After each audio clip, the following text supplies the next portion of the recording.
আসসালামু আলাইকুম। প্রিয় শিক্ষার্থী সবাই কেমন আছেন? আশা করছি অনেক ভালো আছেন এবং সুস্থ আছেন।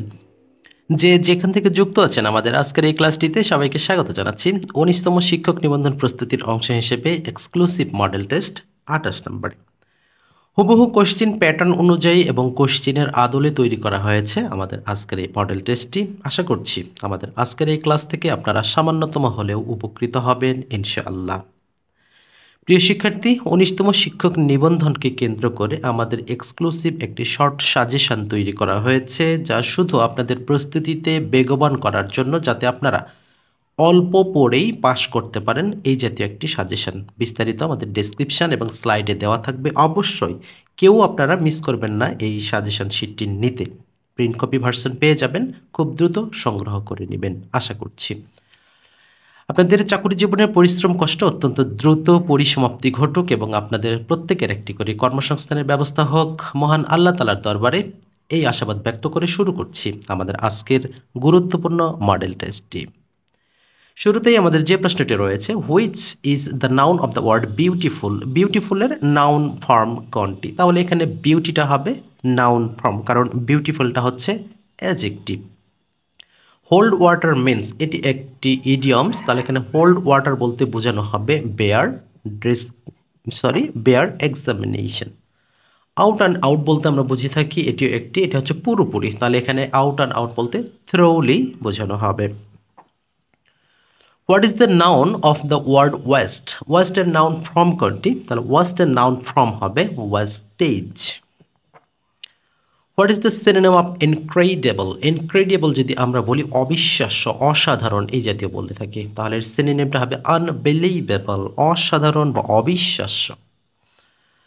What is the antonym of famous? তাহলে ফেমাস বলতে আমরা কি জানি, এটার আগে অর্থ জানতে হবে। ফেমাস মানে বিখ্যাত, তাহলে এর বিপরীত কি হবে? অখ্যাত বা কুখ্যাত, তাহলে অবস্কিউরটা হবে এখানে সঠিক উত্তর।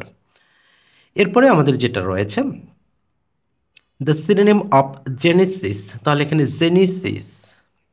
জেনেসিসের সিনোনিমটা যদি আমরা করতে যাই, তার আগে আমরা জেনে নেব এর অর্থটা কি।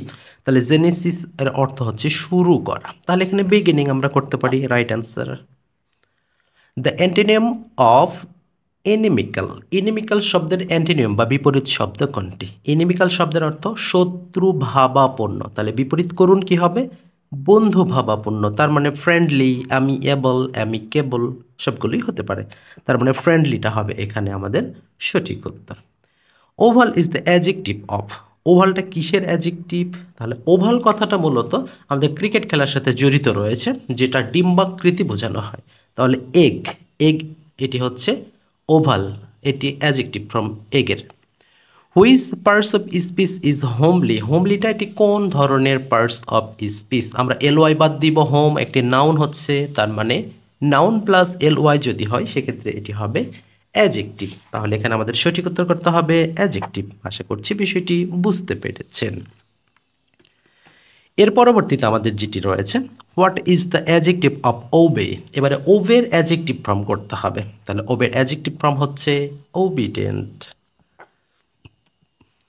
বিয়ে পাগলা এটি কোন ধরনের সমাস? তাহলে এখানে বিয়ে পাগলা, বিয়ে পাগল যে, তার মানে এটি হচ্ছে তৎপুরুষ সমাস। I can not doing it, বাক্যটির সঠিক অনুবাদ কোনটি? I can not help doing it, তাহলে এটা হবে আমি এটি না করে পারি না। তাহলে এটাই হবে সঠিক উত্তর, আমি এটা না করে পারি না। মোদের গৌরব মোদের আশা আমরি বাংলা ভাষা চরণটির রচয়িতাকে? এই চরণটি রচনা করেছেন, এটি কি আপনাদের জন্য কাজ দেব না, বলে দিচ্ছি, এটি হচ্ছে অতুল প্রসাদ সেন।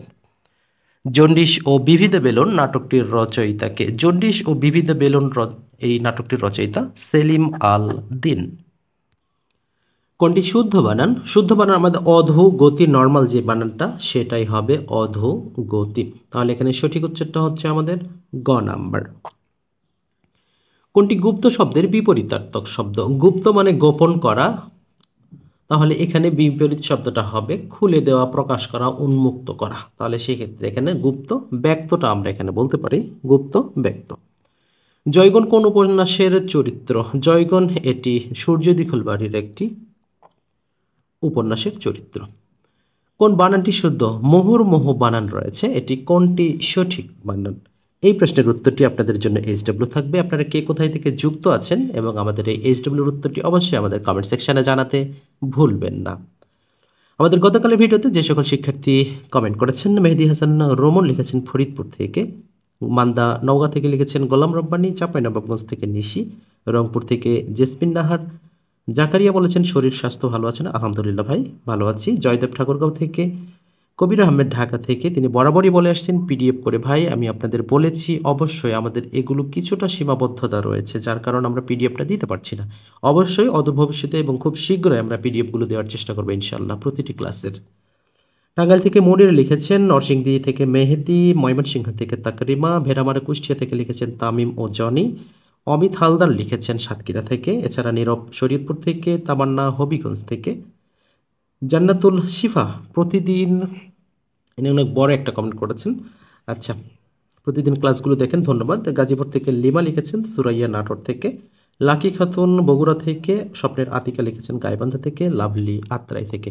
এছাড়া অনেকেই কমেন্ট করেছেন গত 2 দিন ভিডিওটা কেন আসেনি, কিছুটা প্রাতিষ্ঠানিক জটিলতা বা আনুষ্ঠানিক জটিলতা যেটাই বলি না কেন, যার ধরুন কিছুটা ব্যস্ত থাকার কারণে 2 দিন ক্লাসটা দেওয়া হয়নি। আর বাল্লিকি বানান যে বিষয়টা, বাল্লিকি বানান আপনাদের অনেকেই বলেছেন, এখানে বাল্লিকি বানানটা মূলত যেটা দেওয়া হয়েছিল এটা নিতান্তই আমাদের ত্রুটিগত ছিল। এটি হবে দীর্ঘই রস্যই, আমরা যেটা বলেছিলাম রস্যই দীর্ঘই হবে, এটি দীর্ঘই রস্যই হবে। আপনারা যারা ভুলগুলো ধরিয়ে দিয়েছেন তাদেরকে অন্তর থেকে অনেক ধন্যবাদ।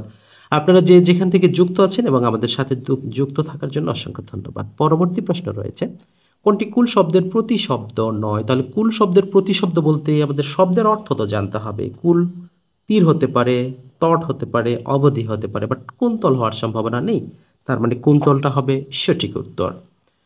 যখন পড়বে না মোর পায়ের চিহ্ন এই বাটে, তাহলে বাক্যের নিম্নে রেখো শব্দটি কোন কারকে কোন বিভক্তি হবে? তাহলে এখানে যে কিসের চিহ্ন পড়বে? পায়ের চিহ্ন, উপাদান বোঝাচ্ছে, পা দ্বারা চিহ্ন দিতে হবে, তার মানে করণ কারক হবে। আর করণ কারক যেহেতু অপশনে একটিই রয়েছে, সুতরাং এটি সরি আমাদের বি নাম্বারে করণ কারক ষষ্ঠী বিভক্তি। ফণিমনসা কাব্যের রচয়িতাকে, আমি আবারও বলে দিচ্ছি এটি কিন্তু হয়ে গেছে, করণ কারকের ষষ্ঠী বিভক্তি হবে। ফণিমনসা কাব্যের রচয়িতাকে, এখানে ফণিমনসা কাব্য রচনা করেছেন কাজী নজরুল ইসলাম, তাহলে এখানে সঠিক উত্তর অবশ্যই করতে হবে কাজী নজরুল ইসলাম। সিরাজউদ্দৌলা নাটকের নাট্যকারকে? সিরাজউদ্দৌলা নাটকটি রচনা করেছেন সিকান্দার আবু জাফর। কোনটি শুদ্ধ বানান? গৃহিণী। গৃহিণী বানান শুদ্ধ, কিন্তু আমাদের যেগুলো যুক্ত করা হচ্ছে এগুলো আমাদের সবগুলি সাজেশনে আছে এবং খুবই গুরুত্বপূর্ণ বানানগুলো। গৃহিণী বানানটা অবশ্যই মূর্ধন্য ন বা যুক্ত থাকতে হবে এবং হ্রস্বই দীর্ঘই বানানটা হবে আমাদের এ নাম্বার।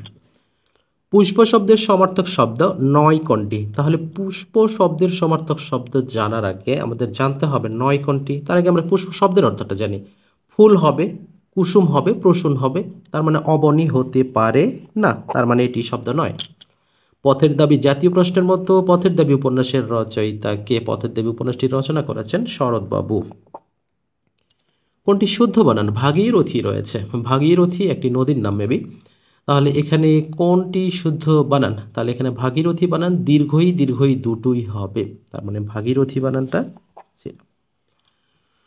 সূর্য শব্দের সমার্থক শব্দ নয় কোনটি? সুধাকর, রবি, দিবাকর, প্রভাকর। 4টা অপশন রয়েছে, এই 4টা অপশনের মধ্যে সুধাকর কিন্তু সূর্যের সাথে যায় না, তার মানে এটি সূর্য শব্দের সমার্থক শব্দ নয়। শিশুগণ দেয় মন নিজ নিজ পাঠে, বাক্যের নিম্নে রেখা শব্দটি কোন কারকে কোন বিভক্তি? এখানে পাঠে এটা হবে। এখানে আপনারা একটু খেয়াল করে দেখবেন, এখানে কিন্তু কমা দিয়ে দেওয়া রয়েছে, এই জন্য এইটাকে এইভাবে বুঝাতে হয়। তাহলে কোথায় মন দিতে হবে? প্রশ্ন করুন, গতকাল সুন্দরভাবে বুঝিয়েছি। কোথায় মন দিতে হবে? পাঠে মন দিতে হবে। তাহলে কোথায় দ্বারা প্রশ্ন করলে অবশ্যই এটা হবে অধিকরণ কারক।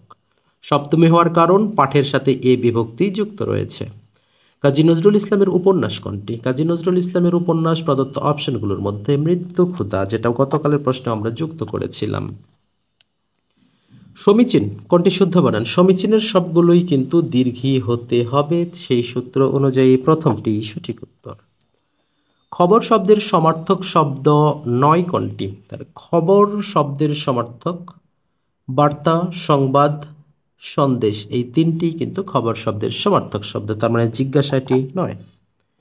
হৃদয় আমার নাচেরে আজিকে বাক্যে নিম্নরেখা শব্দটি কোন কারকে কোন বিভক্তি? এই যে আজিকে কমা দেওয়া রয়েছে, তাহলে কবে, কখন, আজকে, তার মানে অবশ্যই এটি হবে দ্বিতীয়া, আর দ্বিতীয়ার সাথে অধিকরণ হবে,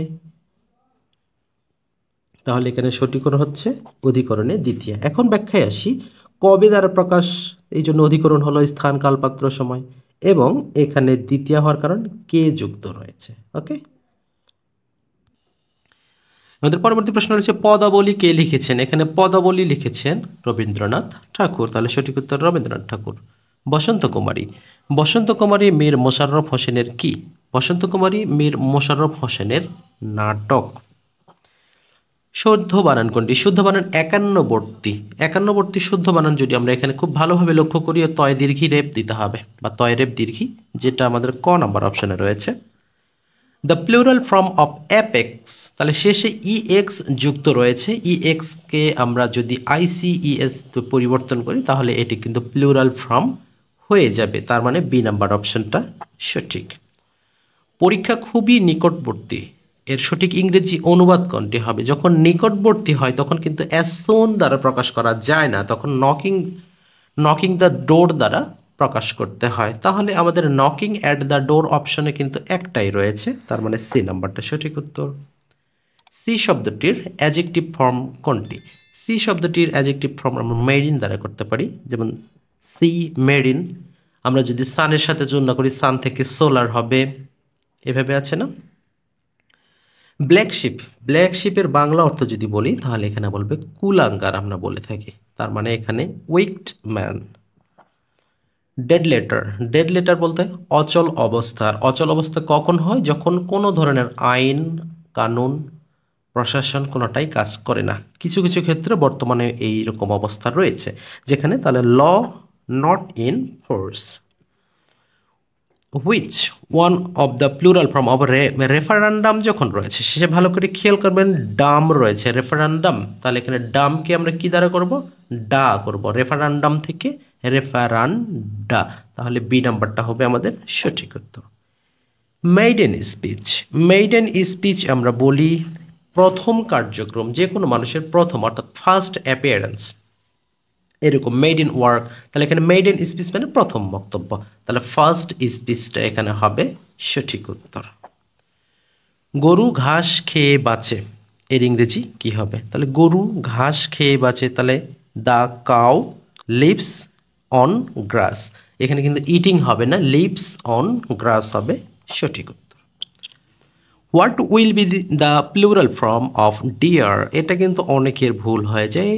প্রথম অপশানে যেহেতু এস রয়েছে, হ্যাঁ ডিয়ার, ডিয়ার্স, নো, ডিয়ার যদি আপনি সারা জীবন পিটিয়েও ফেলেন, মেরেও ফেলেন, ডিয়ার ডিয়ারই থেকে যাবে, এর কোনো প্লুরাল হবে না, কারণ এর প্লুরাল এটি। Which one of the following is singular, আমাদের এখানে সিঙ্গুলার খুঁজে বের করতে হবে। নাইফ রয়েছে, মাইস রয়েছে, মনার্ক রয়েছে এবং হ্যান্ডস রয়েছে, তাহলে এই যেখানে নাইফ যদি আমরা দেখি এটাই কিন্তু সিঙ্গুলার, এটাকে প্লুরাল করতে হলে IVES অর্থাৎ নাইভস করতে হবে। ওকে, আশা করছি বিষয়টা বুঝতে পেরেছি। অ্যাট হোম অর্থ কি? অ্যাট হোম অর্থ কোনো কাজে ভালো বা দক্ষ, তার মানে এখানে ফ্যামিলিয়ার উইথ আমরা অ্যান্সারটা কিন্তু করতে পারি, অর্থাৎ দক্ষ। এখন এখানে প্রশ্ন আসতে পারে যে এখানে বি নাম্বারেও ফ্যামিলিয়ার উইথ রয়েছে, ডি নাম্বারেও ফ্যামিলিয়ার উইথ রয়েছে, কোনটা দাগালে নাম্বার পাওয়ার সম্ভাবনা বেশি? দুটোই তো আছে। হ্যাঁ, এক্ষেত্রে পরামর্শ হচ্ছে একই প্রশ্নের একাধিক উত্তর যদি অপশনে থাকে তাহলে সিরিয়ালে যেটা আগে থাকবে সেটাই দাগানো যৌক্তিক। আমি তাকে যেতে দিলাম, এর ইংরেজি কোনটি হবে, মানে ট্রান্সলেশন কোনটি হবে? তাহলে আমি তাকে যেতে দিলাম, তাহলে কি হবে? আই লেট হিম গো। আমার টাকা ছিল না, তাহলে এখানে আই হ্যাভ নো মানি কিন্তু হবে না, আই হ্যাভ নো মানি আমার টাকা নেই, টাকা ছিল না যখন বলা হবে তাহলে আই হ্যাড নো মানি, অর্থাৎ বি নাম্বার। আমার বন্ধু নেই বললেই চলে, হ্যাঁ ভালো বন্ধু দুই একটা থাকলেই যথেষ্ট, বেশি বন্ধুর প্রয়োজন নেই। তার কোনো বন্ধু নেই বললেই চলে, তাহলে যখন বন্ধু নেই বললেই চলে মানে কয়েকটা বন্ধু আছে, তাহলে ফিউ ফ্রেন্ডস এখানে ব্যবহার করতে হবে, তার মানে হি হ্যাজ ফিউ ফ্রেন্ডস। গণিত অংশের আমাদের শুরুতে যেটি রয়েছে, পিতা ও পুত্রের বয়সের সমষ্টি 60 বছর, তাদের বয়সের অনুপাত 7:3, 8 বছর পূর্বে তাদের বয়সের অনুপাত কত ছিল। তাহলে এখানে অপশনে যাওয়ার আগে আপনারা কি অপশন ধরে করতে চাচ্ছেন? আচ্ছা, টেকনিক যেহেতু শিখাতে হবে ভালো করে খেয়াল করবেন। 7 এবং 3, তাহলে দুটোর যোগফল কত হবে? 10 হবে। তাহলে এখন আমরা যদি 60 দ্বারা এখানে 10কে ভাগ করি তাহলে কত পেলাম আমরা? 6। ওকে, তাহলে এখানে 6 7 42 আর এখানে ছিল 3 6 18। এই যে বর্তমান তাদের বয়স। এখন কি চেয়েছে? যে 8 বছর পূর্বে, তাহলে আমরা যদি 42 থেকে 8 বিয়োগ করি, 42 বিয়োগ 8 সমান 18 বিয়োগ 8 সমান, তাহলে 18 থেকে 8 বিয়োগ করলে কত হচ্ছে? 10 হচ্ছে। আর এখানে যদি আমরা করি তাহলে কত হবে? 8 4 12, তাহলে এখানে হবে 34। ওকে, সরি। তাহলে এই যে হলো আমাদের 34 আর 10। তাহলে এখানে আমাদের অ্যান্সারটা কত হবে? এখন আমাদের যেহেতু অনুপাত চাইছে, আমরা যদি 2 দ্বারা ভাগ করি উভয় পক্ষে, এখানে কত হবে? 17 হবে, এখানে 5 হবে। তাহলে পিতা এবং পুত্রের বয়সের অনুপাত কত হলো? 17:5। তার মানে আমাদের অ্যান্সারটা কত হবে? 17:5। আশা করছি বিষয়টা বুঝতে পেরেছেন। তাহলে এখানে আমরা অ্যান্সারটা করব 17:5। পরীক্ষায় ক এর প্রাপ্ত নাম্বার যথাক্রমে 75, 85, 80। চতুর্থ পরীক্ষায় তাকে কত নম্বর পেতে হলে তার গড় নাম্বার প্রাপ্ত হবে? 82। তাহলে সে কয়টা পরীক্ষা দেবে এটা আগে জানতে হবে। চতুর্থ পরীক্ষায়, তার মানে 4 গড় কত হবে? 82 হবে। তাহলে 4 দুগুণে 8, 4 8 32, 328 নাম্বার তাকে পেতে হবে গড়ে। বাট সে পাইছে কত? 75, 85, 80। তাহলে এটা যদি আমরা গড় করি তাহলে সে কত পেয়েছে? এখান থেকে 5 যদি আমরা এখানে দেই তাহলে এখানেও 80 হবে, তার মানে 3 8 24, 240 পেয়েছে।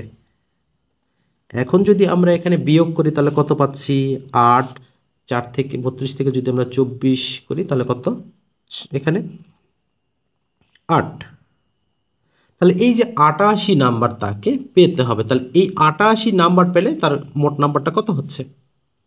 গড় হচ্ছে 82। তার মানে আমরা 88টাই হবে আমাদের সঠিক উত্তর। অর্থাৎ তাকে চতুর্থ পরীক্ষায় 28 নাম্বার পেতে হবে। 3 বছর আগে ক ও খ এর গড় বয়স ছিল 15 বছর। গড় আছে, মনে মনে আমরা মোট বের করব। 15 দুগুণে 30। ক, খ ও গ এর বর্তমান বয়স 20 বছর। 6 বছর পরে গ এর বয়স কত হবে? তাহলে এখানে একটা একটা করে নেব। 3 বছর আগে ক ও খ এর গড় বয়স ছিল 15 বছর। 3 বছর পূর্বে, তাহলে এখন এখানে আমরা যেটা করব যে 3 বছর আগের মোট বয়স কত ছিল? 15 দুগুণে 30 প্লাস, এবারে 3 বছর পর যখন আসবে এখন তাহলে আরো 6 যোগ করতে হবে, 36 বছর। কেন 6 যোগ করলাম? 3 বছর পর 2 জন আছে এই জন্য 36। ওকে, এবারে এখন আমরা আছি ক, খ ও গ এর গড় বয়স কত? 20 বছর। তাহলে 3 20 60। এখান থেকে যদি 36 আমরা বিয়োগ করি তাহলে কত পাবো? তাহলে 30 বাদ দিলে আমরা 30 পেতাম, তাহলে 36 বাদ দিলে আমরা কত পাবো? 24 পাবো। ওকে, তাহলে এই 24টা হচ্ছে গ এর বয়স। এখন বলা আছে 6 বছর পর কত বয়স হবে? তাহলে আমরা জাস্ট 6 যোগ করে দিব 30। এই যে 30 বছরটাই হচ্ছে আমাদের সঠিক উত্তর। তার মানে গ এর বয়স 6 বছর পরে হবে 30 বছর। আমি নিশ্চয়ই বিষয়টা বোঝাতে পেরেছি। আর যদি কোনো অঙ্ক বুঝতে সমস্যা হয় অবশ্যই জানাবেন, আমরা পরবর্তী ক্লাসে সেটা পুনরায় সলভ করার চেষ্টা করবো ইনশাআল্লাহ। একটি বানর 14 মিটার উঁচু একটি পিচ্ছিল মাথায় উঠতে, আচ্ছা আচ্ছা এত বাস থেকে পিচ্ছিল বাসে কেন উঠতে হবে বুঝি না। আচ্ছা, 14 মিটার উঠতে প্রথম সেকেন্ডে 3 মিটার উঠে পরবর্তী সেকেন্ডে 1 মিটার নেমে আসে। বাসটির মাথায় উঠতে কত সময় লাগবে? ওকে, তাহলে এখানে দুইটা জিনিস আমাদের মেইন ফোকাস করতে হবে। পরবর্তী সেকেন্ডে 1 মিটার, তাহলে প্রথম সেকেন্ডে 3 মিটার, পরবর্তী সেকেন্ডে 1 মিটার নেমে আসে। তাহলে মোট অতিক্রান্ত সময় 1 সেকেন্ড 1 সেকেন্ড 2 সেকেন্ড। মোট অতিক্রান্ত দূরত্ব 3 গেছে 1 নামছে, তার মানে 2।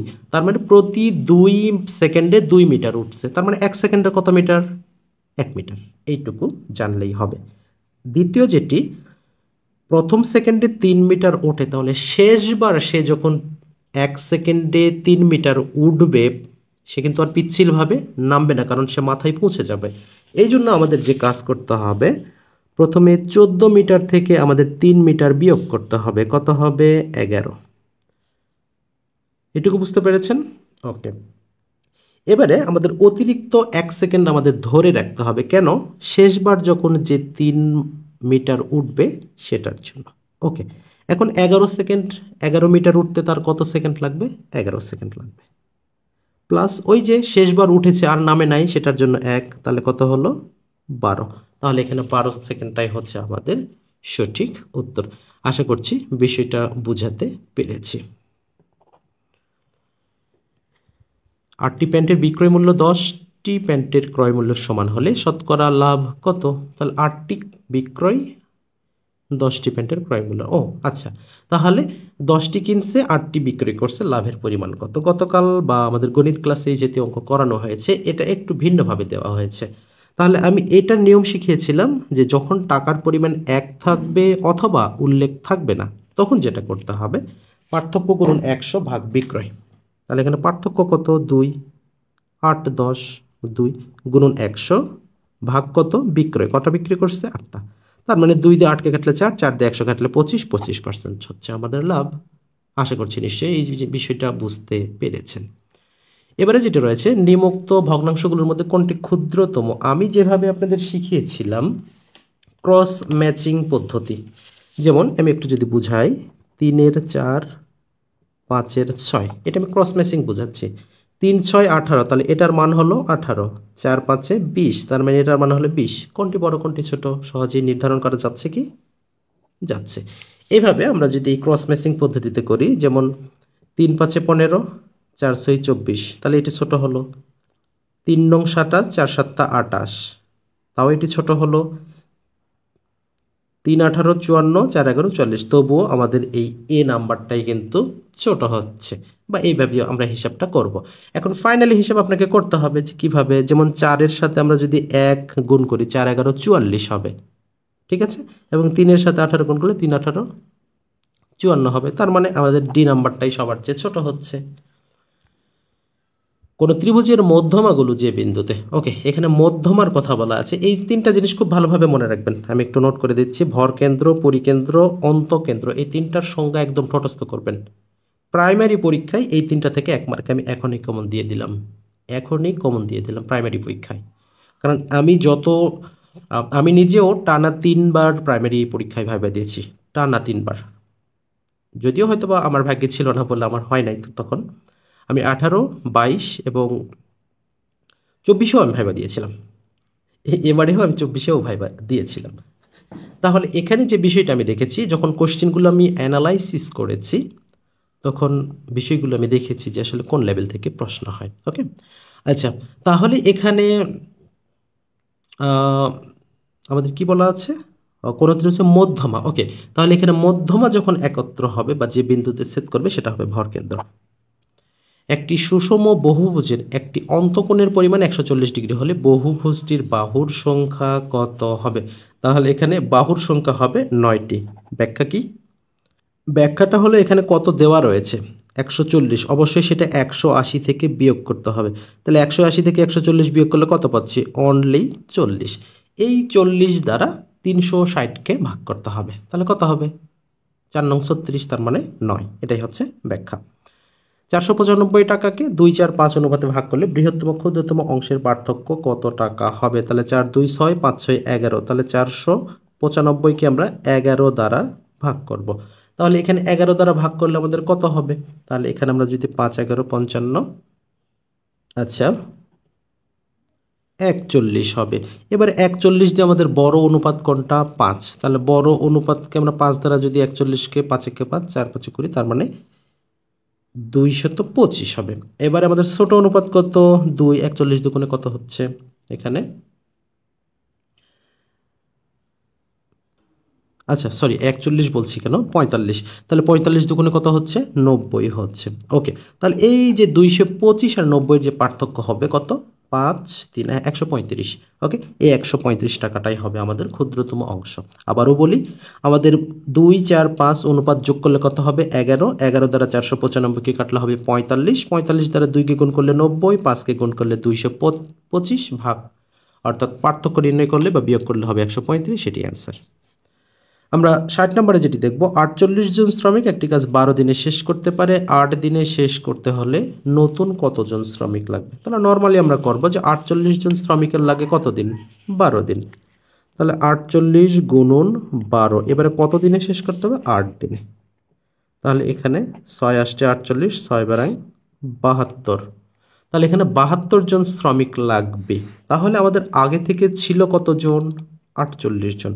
জাস্ট 48টা এখানে বিয়োগ করে দিব। তাহলে এখানে কত হচ্ছে? 24 জন। তাহলে এই 24 জনটাই হচ্ছে আমাদের সঠিক উত্তর। আশা করছি বিষয়টা বোঝাতে পেরেছি। বৃত্তের কেন্দ্রের নিকটবর্তী জ্যা দূরবর্তী জ্যা অপেক্ষা কি হবে? তাহলে নিকটবর্তী জ্যা দূরবর্তী জ্যা অপেক্ষা এখানে কি হতে পারে? এই প্রশ্নের উত্তরটি দেব। আচ্ছা, তাহলে এখানে বৃত্তের কেন্দ্রের নিকটবর্তী জ্যা দূরবর্তী জ্যা অপেক্ষা অবশ্যই বড় হবে।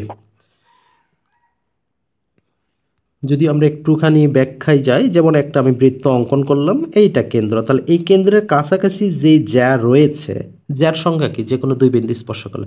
এটা যদি দূরে অঙ্কন করি, এই যেটা দূরে করলাম, তাহলে এটা কিন্তু ছোট হবে, এটা কিন্তু বড় হবে। যত পরিধির কাছে যাবে তত ছোট হবে।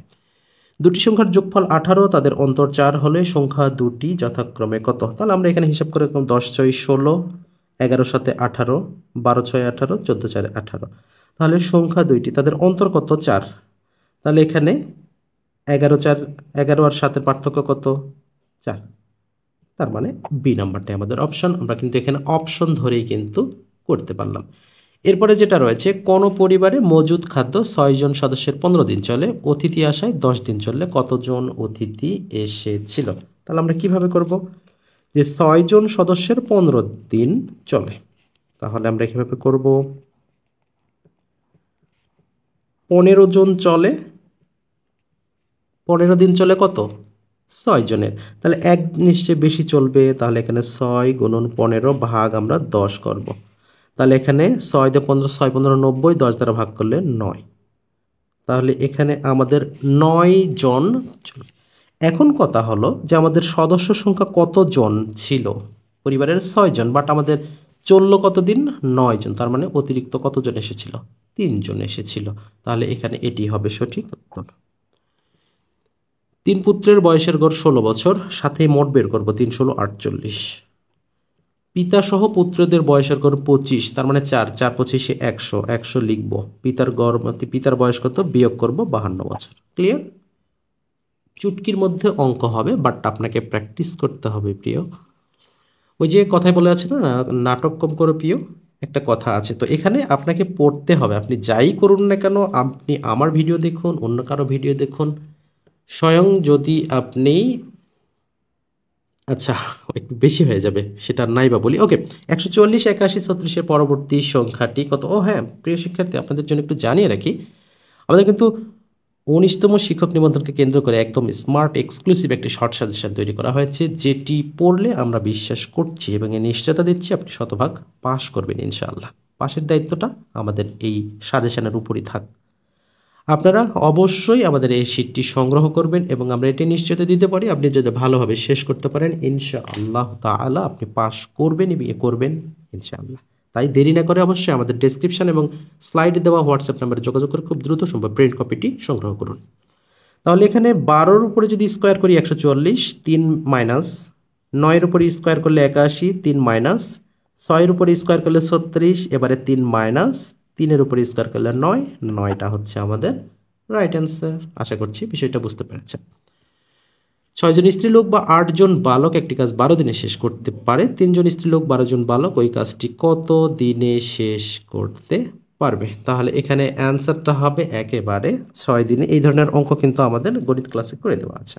ওকে, 15 জন লোকের গড় বয়স 29, তাদের 2 জনের গড় বয়স 55, বাকি 13 জনের বয়সটা কত? তাহলে এখানে একটুখানি বেশি সময় দিতে হবে, যার জন্য শুধু অ্যান্সারটা বলা হচ্ছে কত? 15 জন 29, তারপরে এখানে 2 জনের 55, 13, তাহলে এখানে কত? 25 হচ্ছে। ওকে, 25 বছর হচ্ছে সঠিক উত্তর। 15টি ভেড়ার মূল্য 5টি গরুর মূল্যের সমান, 2টি গরুর মূল্য 3000 টাকা হলে 3টি ভেড়ার মূল্য কত? ওকে, তাহলে 5টি গরুর মূল্য এই 15টি মূল্য সমান। তাহলে আমরা একটু 2টি গরুর মূল্য 3000 হলে 5টি গরুর মূল্য কত? তাহলে 3 3 6, তাহলে 5,500 টাকা হচ্ছে। আচ্ছা, 5,500 3 3 6, ওকে, 7,500 টাকা হচ্ছে 5টি গরু। এই হচ্ছে 7,500। তাহলে এখানে আমরা যদি এটাই তো আবার হচ্ছে 15টি, তাহলে 15টা দ্বারা ভাগ করি। তাহলে 15টা দ্বারা ভাগ করার পরে 3 দ্বারা গুণ করব, আমাদের অ্যান্সারটা আসবে কত? অনলি 1,500 টাকা। একই হার মুনাফায় 500 টাকার 4 বছরের এবং 600 টাকার 5 বছরের একত্রে 400 টাকা হলে মুনাফার হার কত? এটা অপশন ধরে আমরা করব। যেমন আমরা যদি 12% ধরি তাহলে এখানে কত? 5 12 60, 4 4 6 24, 240 টাকা। আবার 600 টাকার যদি বলি 6 বার কত? 700, না অনেক বেশি হয়ে যাবে 5 বছরে, 72, 5 7 35, 400 টাকা প্লাস হয়ে যাবে। 10% যদি ধরি তাহলে এখানে 10% হলে 50, 4 5 20, 200। আবার 10% হলে এখানে 60, 5 6 30, 300। তার মানে দুটা মিলে আমাদের 500 টাকা হলো, বাট এটা তো হলো না। 8% যদি ধরি 5 8 40, 4 4 16, 160। 6 ধরলে 6 8 48, তাহলে এখানে 5 গুণ। এভাবে আমরা অপশন ধরে করতে পারি, তাহলে আমাদের 8%টাই হচ্ছে আমাদের সঠিক উত্তর।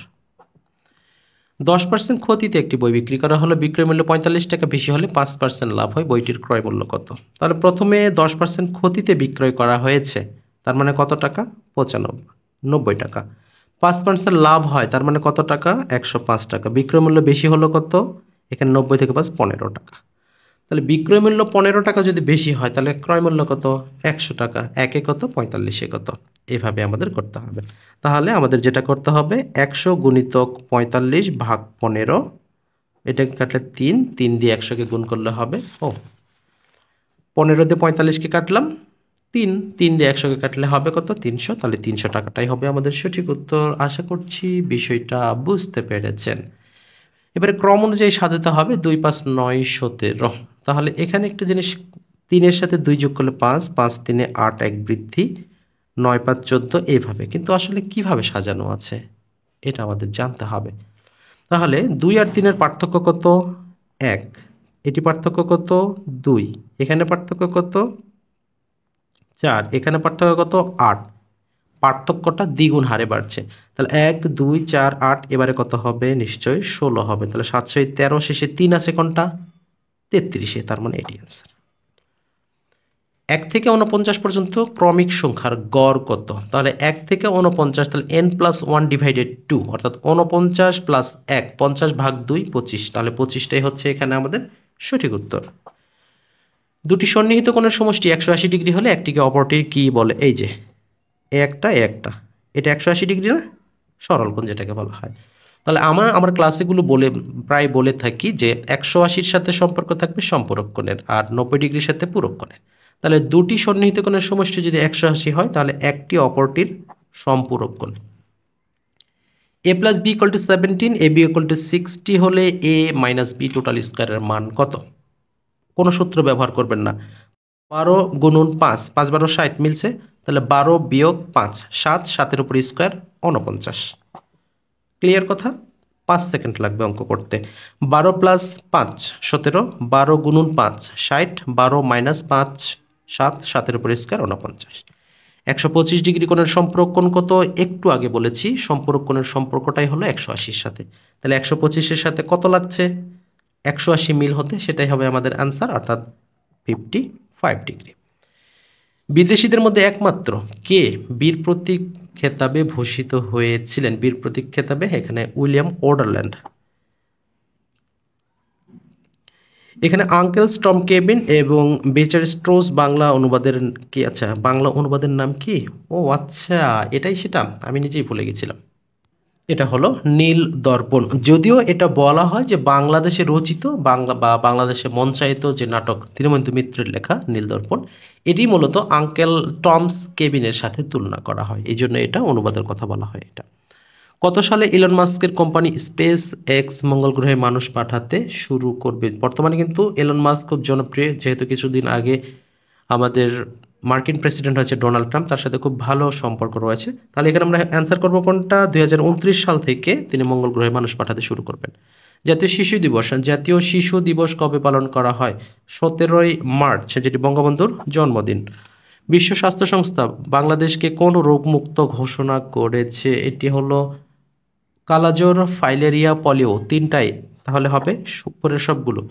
বঙ্গবন্ধু টানেল উদ্বোধন করা হয় কবে? এটি উদ্বোধন করা হয়েছিল 28 অক্টোবর 2023। স্মার্ট বাংলাদেশ দিবস কবে পালন করা হয়? স্মার্ট বাংলাদেশ দিবস পালন করা হয় প্রতি বছর 12ই ডিসেম্বর। 2026 সালে ফুটবল বিশ্বকাপ আয়োজন করবে কে? 2026 সালে ফুটবল বিশ্বকাপ আয়োজন করবে যুক্তরাষ্ট্র, কানাডা এবং মেক্সিকো। মুক্তিযুদ্ধভিত্তিক চলচ্চিত্র আগুনের পরশমণি এর পরিচালক কে? আগুনের পরশমণি এর পরিচালক যদি আমরা বলি তাহলে এটি হবে হুমায়ুন আহমেদ। প্রথম কোন দেশ করোনা ভাইরাসের টিকা আবিষ্কার করেন? এটি হবে রাশিয়া। ডেঙ্গু রোগের জীবাণু বহনকারী মশার প্রজাতি কোনটি? তাহলে ডেঙ্গু রোগের জীবাণু বহনকারী নাম হলো এডিস মশা। এখানে চিকনগুনিয়াও পড়ে নেবেন। প্রাচীন গৌরনগরীর অংশবিশেষ বাংলাদেশের কোন জেলায় অবস্থিত? গৌর কথাটা উল্লেখ থাকলে সেটি হবে চাঁপাইনবাবগঞ্জ। পুন্ড্র কথা উল্লেখ থাকলে হবে বগুড়া। বাংলাদেশকে ধন সম্পদে পূর্ণ নরক বলে অভিহিত করেছেন কে? এটি করেছিলেন ইবনে বতুতা। তরাইনের যুদ্ধে কে পরাজিত হন? তরাইনের যুদ্ধে পরাজিত হয়েছেন পৃথ্বীরাজ। সুলতান মাহমুদ কতবার ভারতবর্ষ আক্রমণ করেন? সুলতান মাহমুদ ভারতবর্ষ আক্রমণ করেছিলেন প্রায় 17 বার। ঐতিহাসিক 6 দফা পেশ করা হয় কত তারিখে? তাহলে এখানে ঐতিহাসিক 6 দফা 5 ফেব্রুয়ারি 1966। অর্ধপরিবাহী পদার্থ কোনটি? প্রদত্ত অপশনগুলোর মধ্যে অর্ধপরিবাহী রয়েছে সিলিকন। পানি থেকে বরফে পরিণত করা হলে এর আয়তন কি হবে? অবশ্যই এর আয়তন বেড়ে যাবে। হিজরতের পূর্বে যে সকল সূরা নাজিল হয়েছিল সেগুলোকে কি বলা হয়? হিজরতের পূর্বে যেহেতু হযরত মুহাম্মদ সাল্লাল্লাহু আলাইহি ওয়াসাল্লাম মক্কায় অবস্থান করেছিলেন, সুতরাং সেগুলোতে মাক্কি সূরা।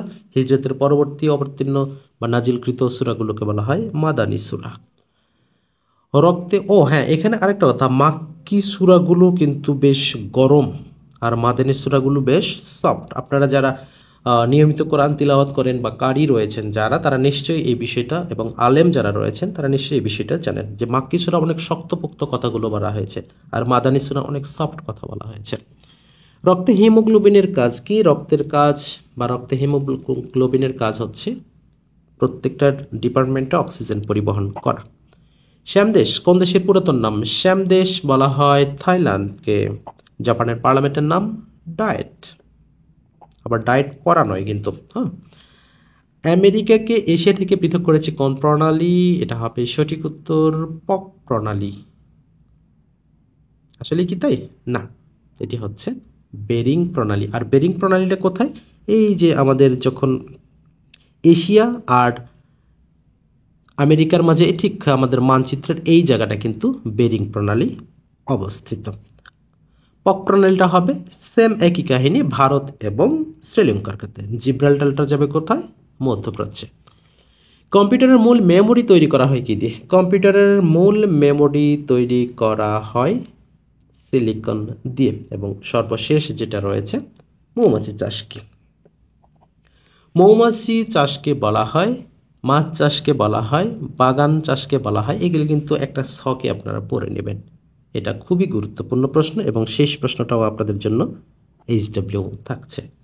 প্রিয় শিক্ষার্থী, আপনারা যেখান থেকে এতক্ষণ ধরে আমাদের অত্যন্ত ধৈর্যের সহিত যুক্ত ছিলেন আমাদের সাথে, সবাইকে অন্তরের অন্তঃস্থল থেকে ধন্যবাদ জ্ঞাপন করে আজকের ভিডিওটি এখানে শেষ করছি। আমাদের ভিডিওটি ভালো লাগলে অবশ্যই লাইক করবেন, কমেন্ট করবেন এবং পরবর্তীতে ভিডিওটি দেখতে সাবস্ক্রাইব করবেন। আল্লাহ পাক আপনাদের সবাইকে অনেক ভালো রাখুন, সুস্থ রাখুন। দেখা হচ্ছে আগামীকালের আরও একটি নতুন এক্সক্লুসিভ ভিডিওতে। সে পর্যন্ত আল্লাহ পাক আপনাদের সবাইকে ভালো রাখুন, সুস্থ রাখুন, নিরাপদে রাখুন, এই প্রত্যাশা জানিয়ে শেষ করছি আমাদের আজকের ক্লাসটি। আল্লাহ হাফেজ।